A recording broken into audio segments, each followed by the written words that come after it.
Hello, this is Mr. Jarrett. In this video tutorial, I'm going to be taking you through the painting with text activity. So on this activity sheet, you will find that I have you starting out by actually searching and finding an image, and then I give you a whole bunch of Illustrator instructions, which I'm going to take you right down through all of these so that you can not only read the document, but you can also see how I read it and how I interpret that. So you can pause the video, rewind, do whatever you need to do to help yourself through this actual activity. So the painting with text, what is that? Well, this is an introduction activity where you just learned the basics of Illustrator. So now I am actually going to have you just kind of work through some things with Illustrator on your own. I want to see you use the fill, the stroke, change layers, add groups if you need to, change colors if you need to, use the paintbrush, use the text tool, use the selection tools. So this is kind of a basic, very simple assignment. Not too much, not too many complicated things going on here, but it will help you learn and practice more in Illustrator. So here are some past examples, some good ones that I saved, and you can find this spreadsheet or this presentation on my website. But here's a good one that I like. So you notice here that they chose a very clear image to start, something that has a lot of movement. So you see the feathers on this animal actually have a lot of movement and a lot of different color change. So they didn't choose something that's black and white. You know, the first animal that somebody always tries to pull up is a zebra or a cow. And I kind of just laugh and say, well, okay, but you realize with black and white, there's also shades of gray. It's a lot harder to do something that's black and white than it is something like this. Okay, so this gives you a lot of movement and a lot of color change and a lot more practice here. Okay, another good one. So something with fur. Notice I showed you two different animals. Animals are a lot easier to do than people because you know your skin is just kind of a flat color, and you have to show shadows with that skin change. Whereas with fur, if you're off by a little bit, it doesn't look bad. So you can see here she added a little bit of a darker text, and some areas she added a little bit of a lighter text for that orange shade. But either way, there's a lot of movement with animals' bodies. So I would highly recommend doing an animal, but of course you do not have to do that. So you can see there's different inanimate characters. So, you know, something that was computer generated but still looks realistic. This is one that I would not recommend doing, even though this student did a very good job. You can see here that they lost a lot of detail. So fine detail like this line, you can't see those lines anywhere. Details in, you know, the shirt, all those little lines and stuff, you can't see any of that. Down here where the hand is and the hammer, you can't see any of that. So I wouldn't necessarily recommend doing a cartoon character or something that's computer generated that does not look realistic. These look realistic, okay? So let's get back to actually what we need to do. And finding an image, my directions say that you're going to Google search a topic you want to trace over. So if you have an image of your own, maybe on your phone, if you took it on your phone with your camera, it's probably a very clear image and a large image, which is good. If you're pulling it off of some type of social media, it's probably a compressed image, which will not be that clear, okay? So if you don't want to do that, you just want to Google search a topic like my directions say, you can. Just open up a new tab, and then you just Google search a topic. So I'm going to just do like a betta fish because I know betta fish are colorful. Okay, and then it says switch to the image tab and change the search settings to get better results. So the search settings that I have here, I have highlighted that you click on the tools option, changing the size to large. And then if you want to change anything else, you can. So again, go to the image tab and then hit tools right here. And you notice it pops up this. So this will allow you to change to size. And the important reason why we're doing that is because when you move your mouse over a bunch of these images, you will see some of these images are in the thousands by, you know, maybe 800s, 600s, whatever. That's your pixel ratio, so the actual size it is. Whereas some of these are going to be really tiny. So this is a small one. You know, that's not going to be real clear. It's not going to be real big when you actually bring it into Illustrator. So by changing this from any size to large, you're going to only get large images. Now, you can see from my search, there's all different colors. Maybe that's what you want to look through, all the different colors of whatever the topic is. But if you want to find something that is a certain color, so maybe I want to find just a red betta fish, I can change the color to red. Okay, I could change it to blue. So now I have a blue betta fish, or purple, or orange, or whatever. So, this is an easier way of searching and finding something. Now, of course, if you want to change the colors yourself in Illustrator, you can. It doesn't have to be exactly what the photo looks like. So if you're doing a car and you want the rims a different color, make them whatever color you'd like. So you're going to come in here and you're going to find the image you want. So I'm just kind of scrolling down through and finding something maybe like that, something that has some movement and some detail. And you're going to look at the number here. Anything that's 1,000 or above is probably good. This is huge. Okay, this is really, really big. It's in 3,000, so that's great. So it says once you choose an image, you're going to right click on it and select Open Image in New Tab. So here is why. This is a compressed image. It's small. This is a compressed image. So even if I click on this image and go to the website, the majority of the time their website even has the image compressed. Okay, so as you can see, it's compressed, it's small. What I'd like you to do is right click and hit Open Image in New Tab. And when you do that, it opens a whole new tab. And you'll notice sometimes you even have a magnifying glass that you can click and make it even bigger. This is humongous. This is the image you want to save. So there's different versions uploaded to the internet. So you're going to right click on this and hit Save Image As. Now you'll find your folder, okay, and you'll save it right in your folder for painting with text. I'm just going to save mine to my desktop because my folder setup is different than yours. So it says switch tabs, right click, hit Save Image As New Tab, find your folder. Okay, so we have a great image. Now we can move on to the Illustrator portion of this. So it says we're going to create a new Illustrator file, and depending on which way your picture goes, if it's a vertical picture, you're going to use portrait, so 11 by 8.5, so that's tall. Or if it's a horizontal picture, you can use landscape. If you need to crop the image, I'm going to show you how to do that as well. So in Illustrator, we'll hit Create New, and you can simply come over here and maybe change this from points to inches. If it's already set to inches, that's good. And again, your width and your height are going to be 11 by 8.5, and here's your orientation. So if your image is going sideways, you can do the sideways or landscape. If it's portrait, you click portrait, and notice it flip-flopped the two. My picture is a landscape picture, so I'll do the sideways, and then I will hit create. So I'm going to come back here to my directions. So there we have our setup, and it says we're going to do File, Place, or Shift Control P. File, Place. So File and Place. Then you're going to find your image. So yours will probably be on or in your folder. Mine's right here on my desktop. So then it's going to ask us to place, so we just click to place it. And you'll notice this is huge. So I'm going to hold in Alt and zoom out, and you see how big this thing is. Now, the common mistake is a lot of students will grab a corner and they will just kind of resize this thing and they'll shrink this up. What you can do here is you could crop it if you have a whole bunch of extra stuff just by hitting Crop Image up here at the top. And then you can actually resize or crop it how you'd like.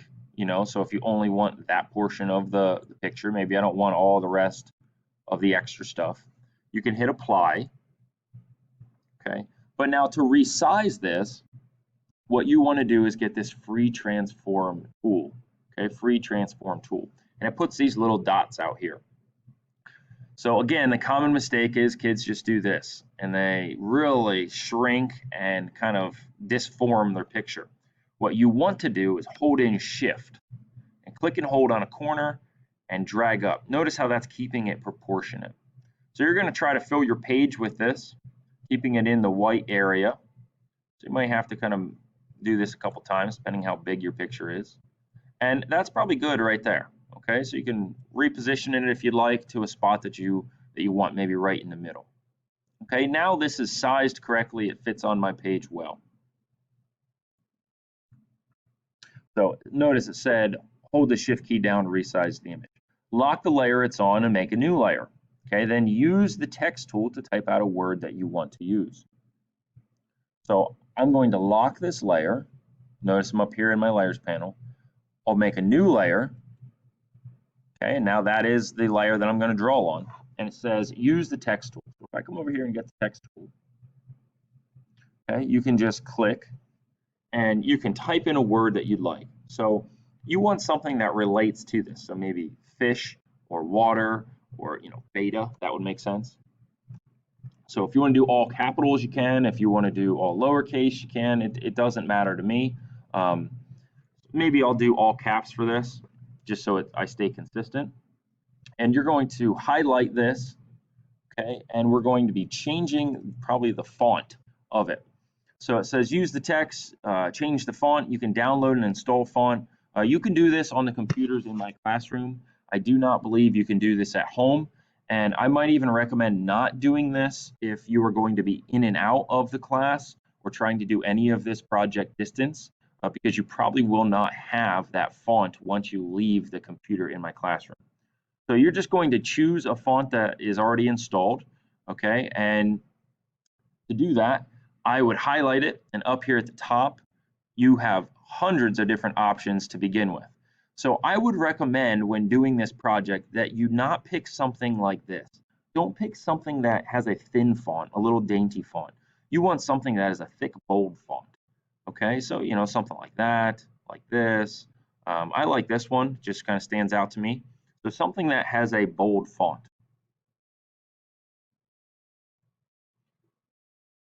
So once you have your font, it says use the selection tool to select the text. Click on the type dropdown and select create outlines, which is Shift Control O. Okay, so I'm going to get my selection tool. I'll just select that text, as you can see. Doesn't matter what size it is right now, but we're going to go up to type and create outlines. So right now it is a word, it's actual text. When you create the outlines, notice if I zoom in, it's no longer text. These are now a grouped shape. Okay, all of these are grouped shapes, as you can see over here in my layers panel. It's no longer a word. Okay, so now that we have that, the directions say that you are going to do 1, 2, and 3, which you can see over here in the pictures. It says with the outline text still selected, open the brush palette or panel, whatever you call it, on the right. Select the drop down in the top right. It's this tiny little thing here for number 2, and select new brush. Okay, so over here on my column of different tools, there's the brushes. It looks like a little can with paint brushes in it. If you don't see that, you can go up to Window and Brushes, which is F5. And then the second direction said to click on this little Options button and hit New Brush. Okay.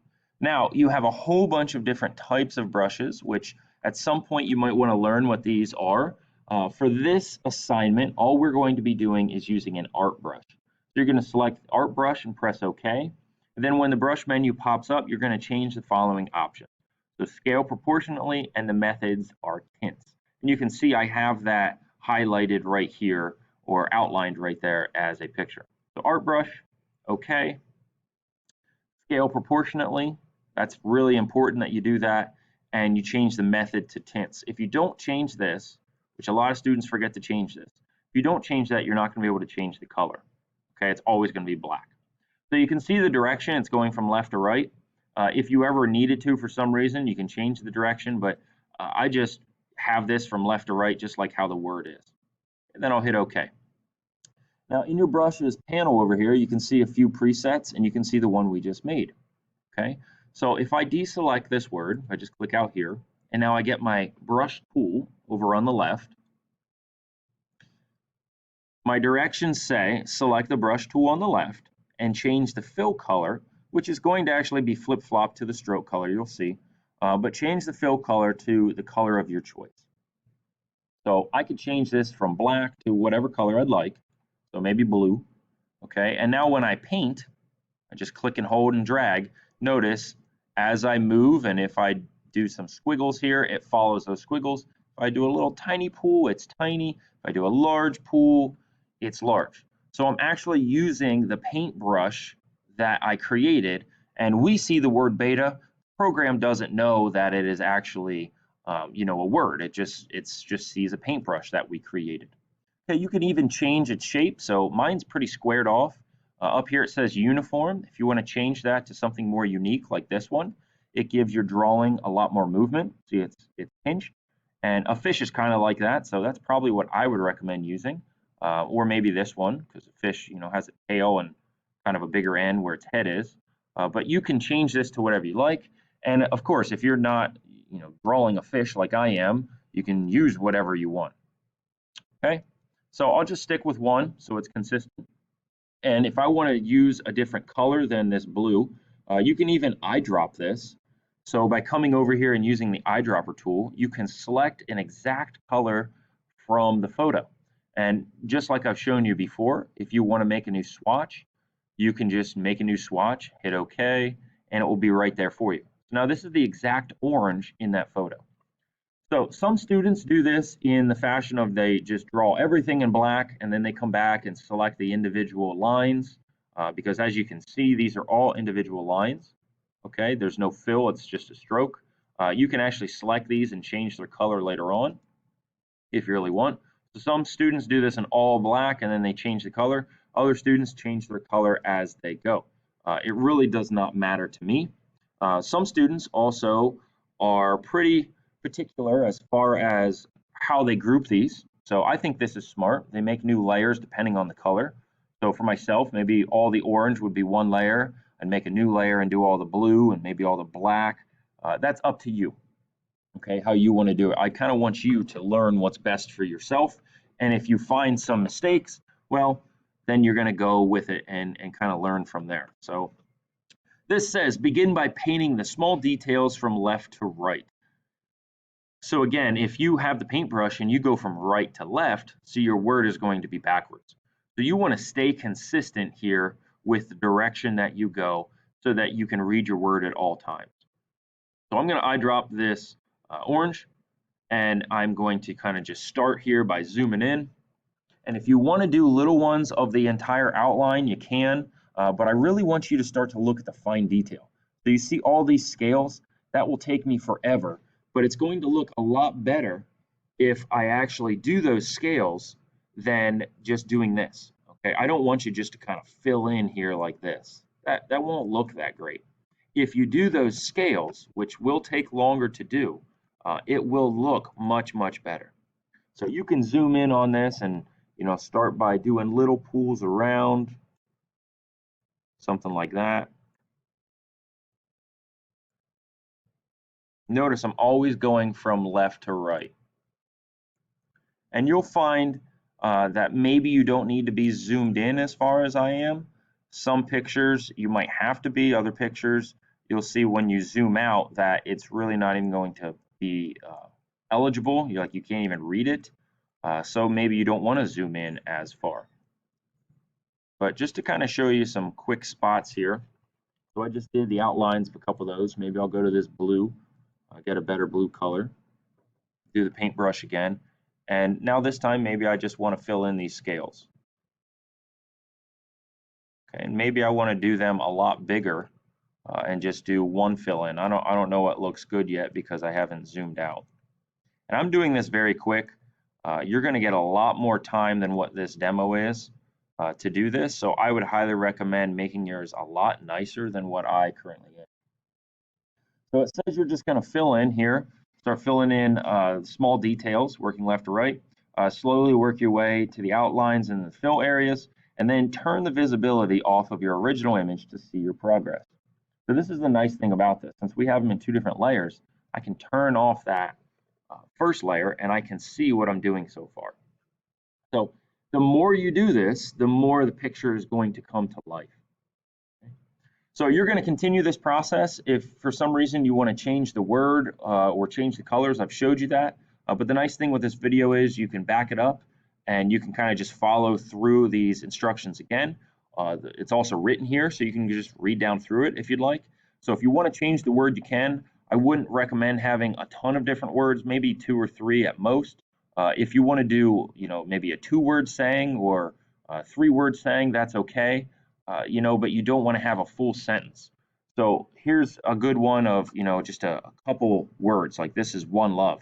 They're both smaller words. So even though there's a space in there, it's the same size as a typical word would be, like chicken. It's probably the same amount of letters.